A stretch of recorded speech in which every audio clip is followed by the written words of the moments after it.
आखिर कितने शक्तिशाली थे अंगराज कर्ण। नमस्कार मित्रों, आज की इस वीडियो में हम आपको कर्ण के उन 5 किस्सों के बारे में बताएंगे जो महाभारत में उनके बल का एक बड़ा सबूत है।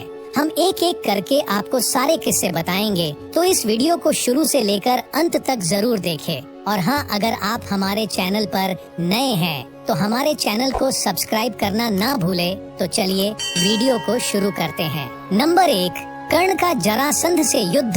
आखिर क्यों कर्ण के बल की तुलना भीम के बल से नहीं की जा सकती है? दोस्तों, महाभारत युद्ध समाप्त होने के बाद युधिष्ठिर ने देव मुनि नारद से कर्ण के पराक्रम के बारे में पूछा था। तब नारद मुनि ने युधिष्ठिर को कर्ण और जरासंध के बीच हुए युद्ध के बारे में बताया था, क्योंकि युधिष्ठिर जानते थे कि जरासंध को भीम ने भी हराया था और भीम को जरासंध को हराने में 14 दिन और उसके साथ श्री कृष्ण की सहायता भी लगी थी। तो युधिष्ठिर ने नारद मुनि से कर्ण और जरासंध के बीच हुए युद्ध के बारे में बताने को कहा। युधिष्ठिर की चाहत देखकर नारद मुनि ने युधिष्ठिर को बताया कि जब जरासंध को पता चला कि उसके अधीन हुआ अंग राज्य उस महान योद्धा को दिया गया है जिसने चित्रांगद स्वयंवर में उसके साथ साथ कई अन्य योद्धाओं को परास्त किया था, जरासंध यह देखकर हैरान हुआ कि यह कैसे संभव है कि एक सूत पुत्र इतना बलशाली हो सकता है। अतः जरासंध ने कर्ण के बल की ख्याति सुनकर उसे द्वंद्व युद्ध के लिए ललकारा। कर्ण ने भी जरासंध की इस चुनौती को स्वीकार कर लिया और दोनों में युद्ध शुरू हो गया। जैसा कि हम सब जानते हैं कि जरासंध और कर्ण दोनों ही दिव्यास्त्रों के ज्ञानी थे, इसीलिए दोनों के बीच एक भयंकर युद्ध हुआ। इस युद्ध में शुरू से लेकर अंत तक कर्ण और जरासंध ने एक दूसरे के बाणों का जवाब दिया, साथ ही एक दूसरे के धनुष को भी काट दिया और एक दूसरे की तलवारों को भी छिन्न भिन्न कर दिया। आखिर में दोनों योद्धा अपनी भुजाओं के बल पर मल्ल युद्ध करने लगे। कर्ण मल्ल युद्ध में पारंगत थे। कर्ण ने बहु कंटक दाव का इस्तेमाल कर जरासंध को जकड़ लिया और उसके पैरों की संधि को चीरना शुरू कर दिया। जब जरासंध ने कर्ण के बल को देखा, तब उसने कर्ण से अपना बैर भाव दूर कर कर्ण से मित्रता का प्रस्ताव रखा और कर्ण को मित्रता के रूप में मालिनी नगरी दे दी। तो दोस्तों, आप देख सकते हैं कि कर्ण का बल भीम से कितना अधिक था। इसी जरासंध को हराने में भीम को 14 दिन का समय लगा था, साथ ही श्री कृष्ण की सहायता भी लगी थी।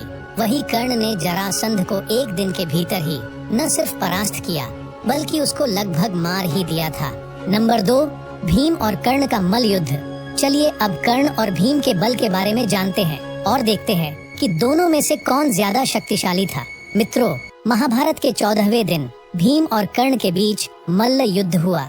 इस युद्ध में कर्ण ने भीम के गले में धनुष डालकर उसे जमीन पर घसीटा था, किंतु अपनी माता को दिए वचन के कारण कर्ण ने भीम की जान नहीं ली थी। बस 2-3 बातें सुनाकर उसे जाने दिया था।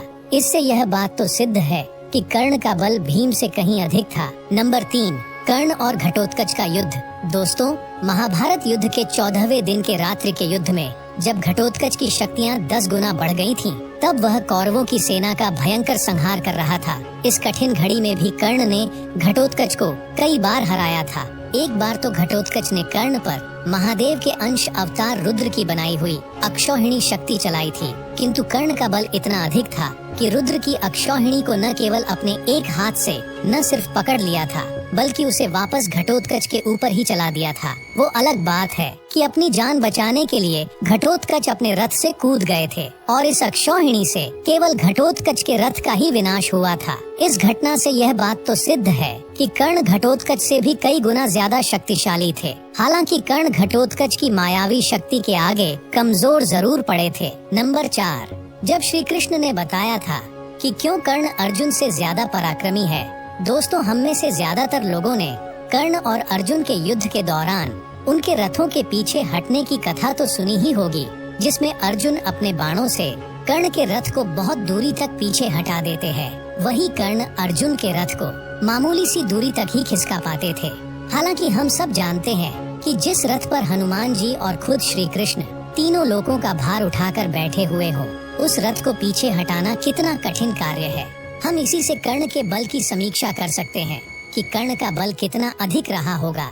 वैसे भी कर्ण सूर्य देव के पुत्र है और सूर्य हमारे सौर मंडल के मध्य में विराजमान है।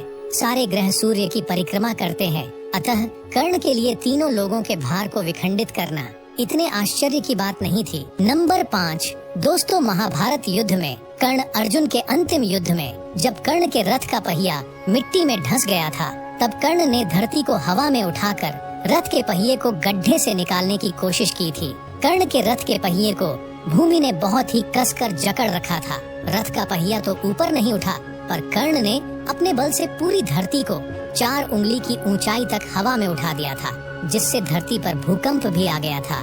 इससे हम जान सकते हैं कि कर्ण का बल कितना अधिक रहा होगा। दोस्तों, महाभारत में कर्ण के बल की चर्चा 2 बार की गई है।